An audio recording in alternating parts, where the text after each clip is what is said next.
talk titled Between Identity Politics and Shared Identity, Reimaging Palestine in Select Poems from Handal's The Lives of Rain. Professor Abdurrahman, Professor Amal, works at the Imam Abdurrahman bin Faisal University, and he is specialized in English literature. He worked at the Department of English Language and Literature, Chair, Faculty of Al-Alsan University, Egypt. He wrote 25 papers and published 10 monographs and books. His latest publication is African American Poets from Hughes to Parker, published by Cambridge Scholars Publishing. Professor Yasser, the floor is yours.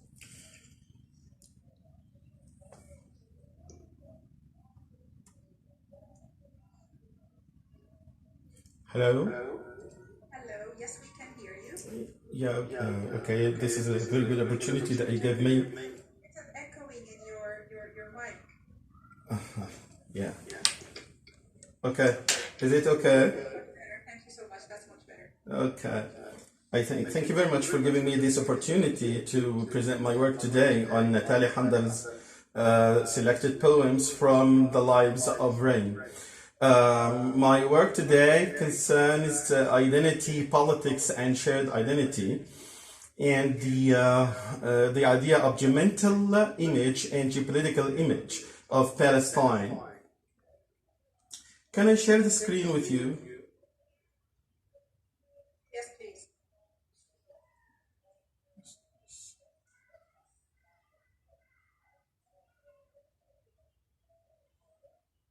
Is it shared? Can I just last call for all speakers and participants, if you have any questions for the second session or for the whole day, please put that in the chat box so we can pick them up immediately after this last presentation.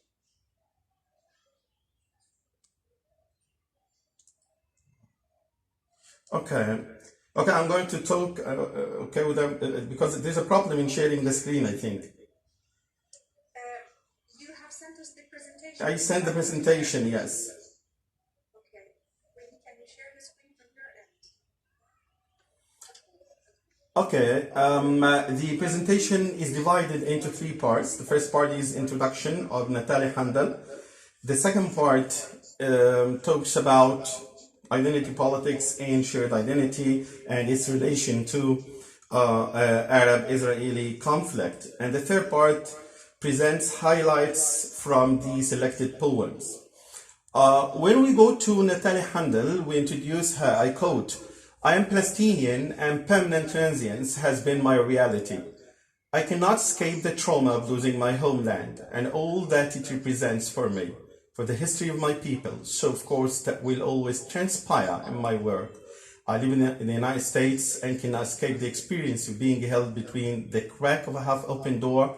On one side, the view of high rises. On the other side, the view of disappearing olive trees." This is how Natalia Handal, presents herself, a Palestinian, though she's known as a French-American poet, but she insists on introducing herself to the people as a Palestinian. Next slide, please. In this slide, we get to know some more information about Natalia Handal as a playwright, producer, and director, and we get to know some of the awards she got. Next slide, please. This slide talks about her work, okay, and more information can be accessed on Poetry Foundation. We come to the main purpose of this paper.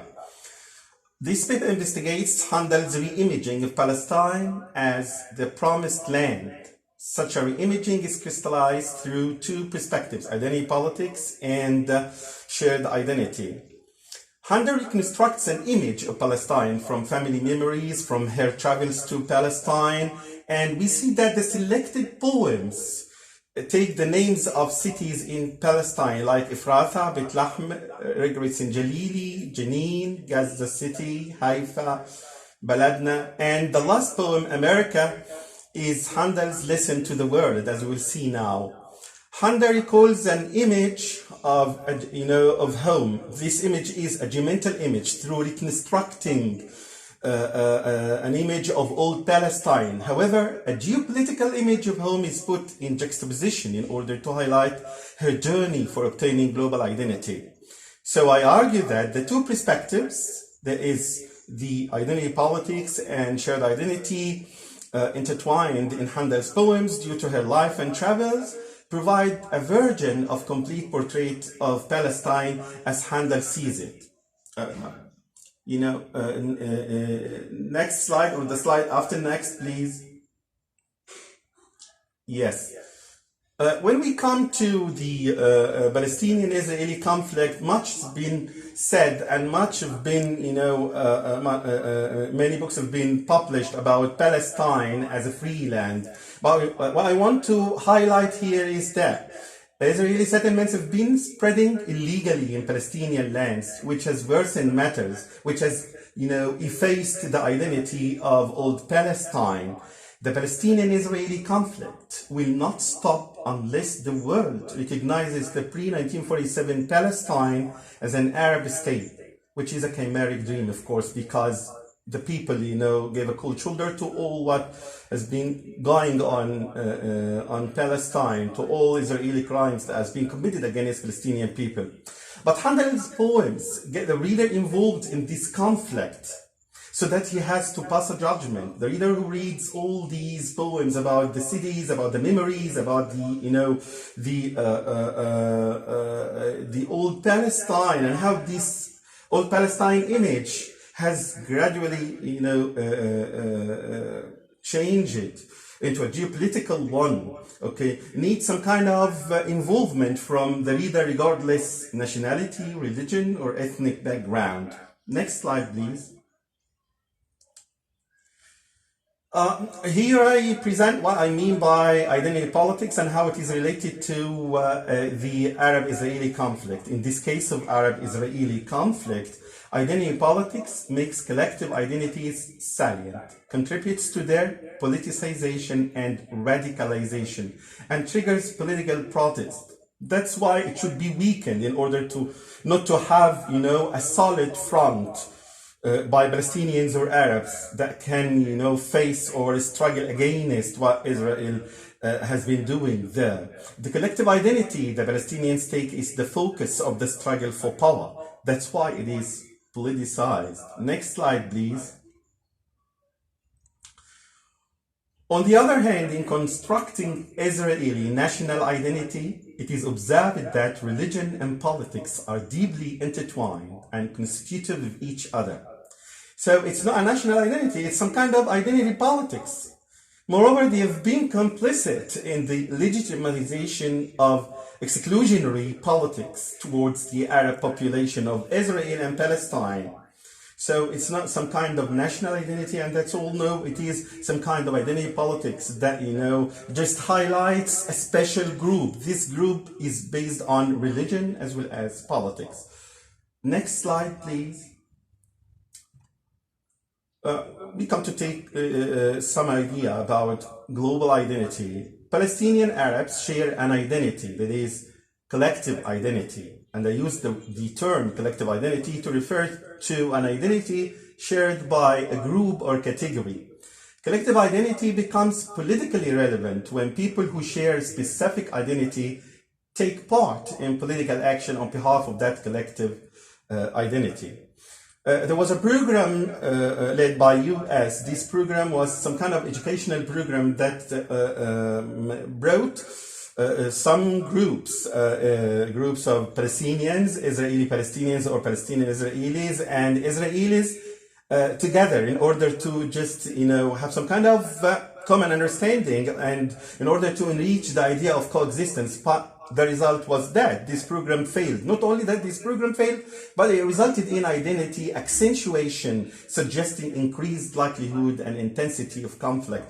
So a lot of efforts should be exerted in order to reach this kind of coexistence and modus vivendi. Next slide, please.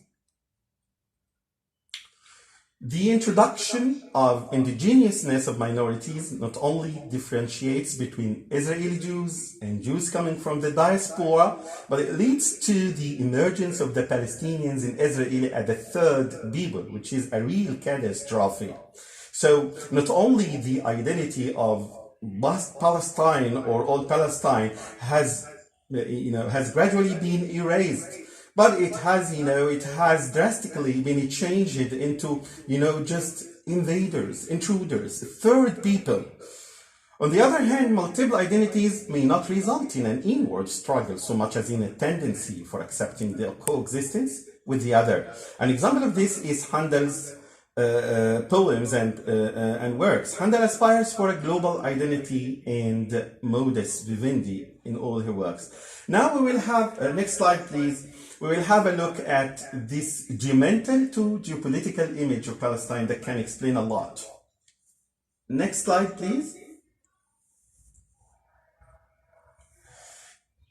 In the image in front of us, we see that the geomental image of Palestine, free Palestine, with all the traditions and customs and all the memories of all Palestinians, this geomental image has gradually been changed, passing by 1947 to 1967 till we reach 2020 with Trump's projected plan, where we find that historic Palestine is just 15%. Now Palestine is geopoliticized. It's not the real Palestine, and this is, the real danger. And this is what Handal tries to struggle against through her poetry. She tries to reconstruct an image of old Palestine through collecting memories and through getting her readers, though Palestinian or not, into involvement in such kind of reconstructing memories.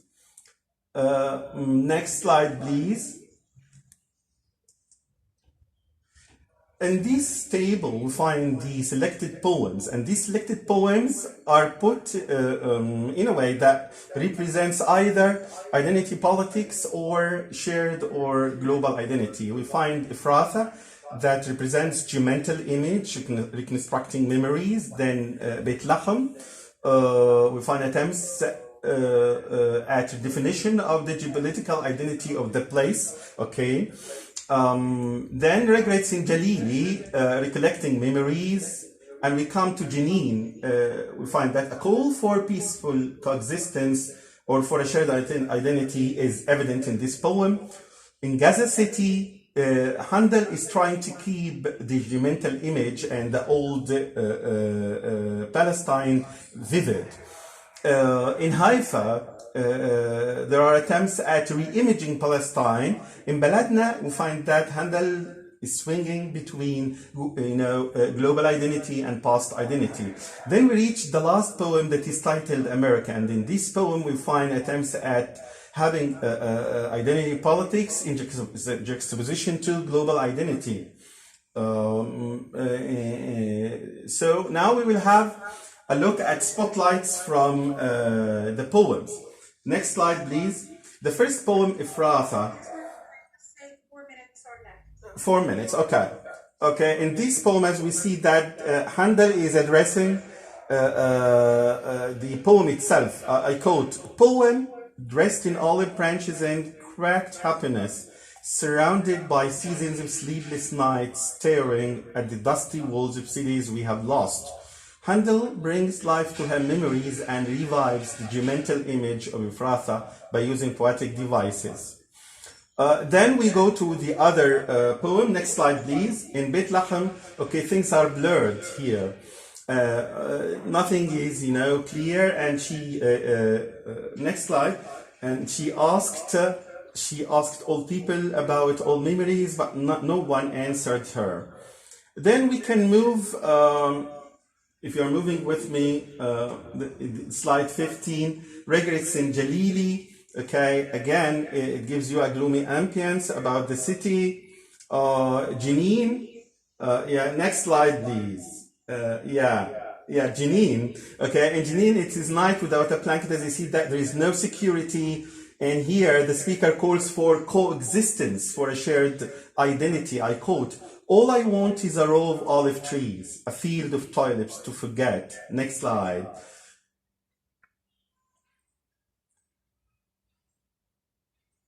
The maze of intestines, the dried corners of a soldier's mouth. All I want is for the small black-eyed child to stop wondering.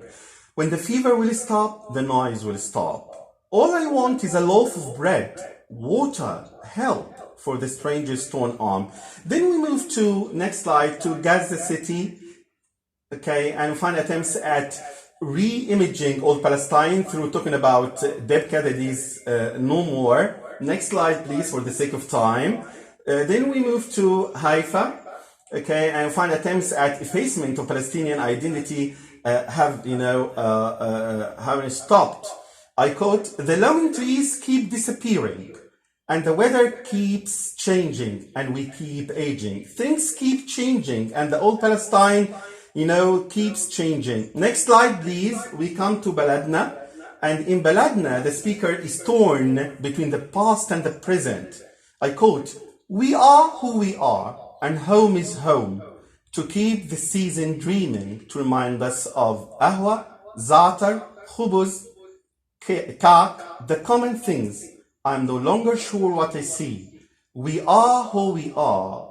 Are we who we are?" No, she's confused here, as you see. Next slide, please. Now we come to America, the last point, and in America, there are a lot to be said, but for the sake of time, okay, please come to the next slide. Okay, next slide, please.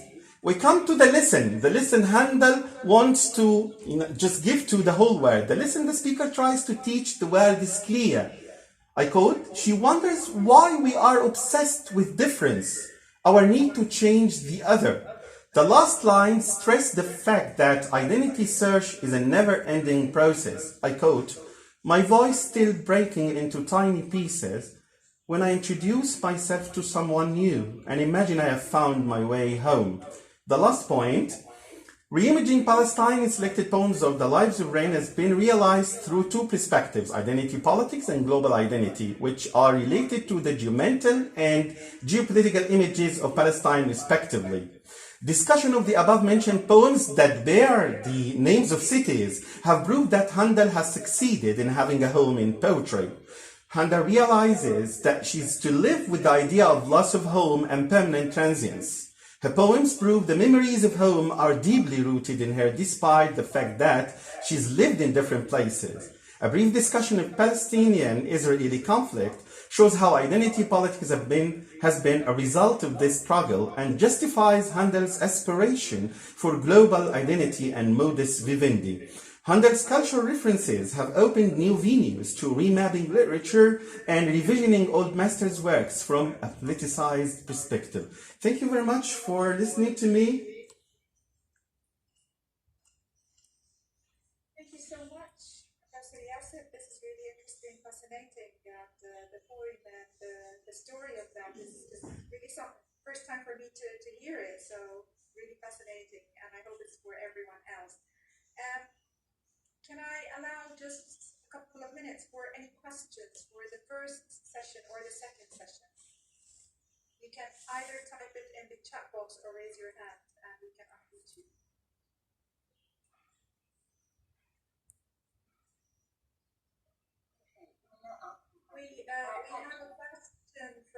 We have a question to Professor Yasser. How do you think these poems can be preserved and disseminated as evidence for the ownership of land?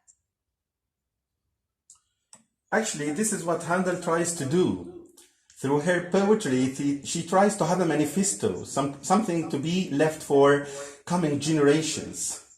Okay, to find, a real image of Palestine. Okay, so these, I can tell you that this is some kind similar to James Joyce, Dubliners. If you want to build Dublin, if it has to be, destroyed sometimes, you may go to James Joyce. You'll find that he has described it minutely. The same thing is there in Handal's works. She has tried to, reconstruct every memory that can, preserve all Palestine for generations to come. Okay. Any other questions? Queenie, you have a question. Yeah. Okay, actually, I have some questions to Dr. Masin, our keynote speaker in this panel. And this question is like, actually, in the UK, we have some foundations for applying the eco-wisdom, but such as NGOs and empowered of a bottom-up approach. But as you mentioned that the concept of eco-wisdom did not root in communities. That is what I would like to ask. Why doesn't the concept or idea of the eco-wisdom take root in the communities or the whole society? And also, what is the main difficulties for people to accept or understand it, do you think? Because I think now I'm facing the similar situation in my research. And also, I would like to ask a question to Victoria, because she's already a part of this project. Is there any difficulties or challenges when you conduct your activities, interact with communities, because you have a lot of applications I heard from the presentation. And may I have the third question? Do you have? Yes, please go ahead. Okay. And my third question is to Professor Pan. I'm not sure if he's already gone off. But my question is, according to Dr. Martin's presentation, there's some practice of eco-wisdom in the UK.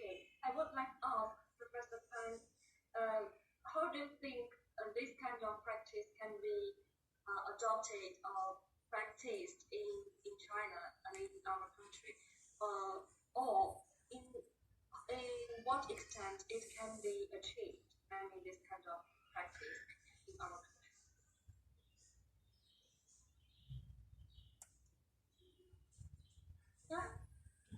I'm waiting. I'm the third one. I'm waiting. Yeah. Okay. Okay. So, who would like to answer my question? First of all. Yeah, should I just go first? Let's take it one by one in order. Yeah. Of course. Thank you. So I'm not really completely sure why the concept hasn't really taken care and it hasn't taken root in the UK. I think it's partly because it's just very complex, and I also felt like from other research, when I did research in China or Vietnam, explaining the concept to communities was always a lot of hard work, and I think sometimes it's just difficult to understand just because it takes such a different approach from a traditional museum. And I also think in the UK, often buildings and tangible heritage is a lot more valued than intangible heritage. And landscape is often thought in terms of maybe more unofficial heritage, so trying to preserve the whole of a community is maybe harder to get your head around. So every time you mention the museum, people react a bit like surprised, as they don't really understand. So one person that I talked to about the museum thought I wanted to build like a whole like a glass concept around the village. You're thinking like, no, that's not what it is. So it translates difficult, but I think there's also a very strong preconception of what a museum is and how heritage is supposed to be safeguarded. I'm not sure if that answers the question.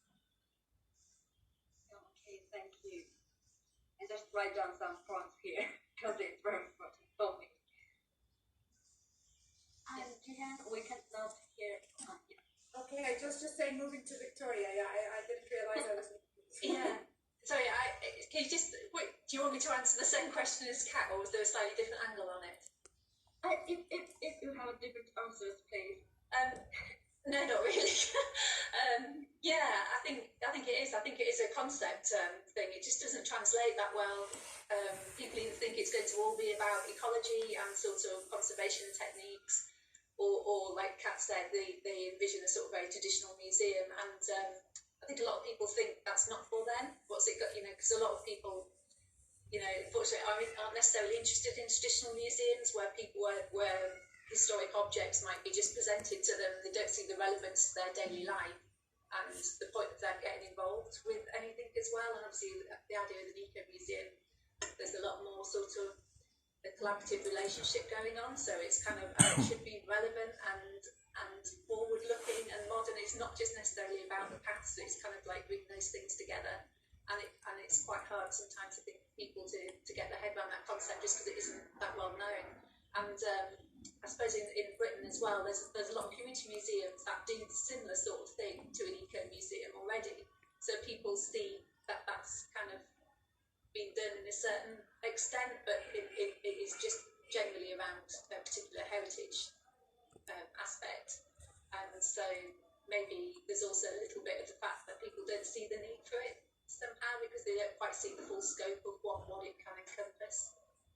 So hopefully we're hoping that will change as particularly now I think which is obviously part of what I'm hoping to look at with my PhD is the fact like if you can bring in a more holistic concept of cultural landscapes that includes natural heritage and built heritage and intangible heritage and everything all together and get people to realise that these things aren't separate, then it kind of has relevance to sort of sustainability and sort of dealing with climate change and everything as well.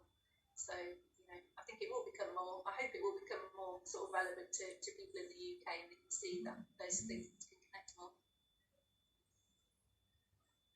Thanks a lot. And is there any challenges why both of you, to launch the whole project? Okay, thank you.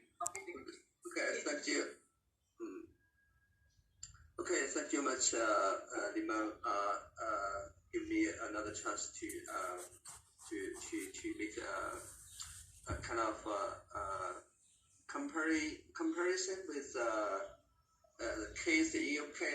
Thank you much for Kat and Victoria. I think we have a lot of common to share. I mean, we have used the same eco-museum system to dealing with tangible heritage and intangible heritage, working together with the local community. But sure, there are different the concept of the community between China and in UK. So we use the community or we use the local community, but maybe the concept, the size is very much different. Like the NG County has 500,000 population.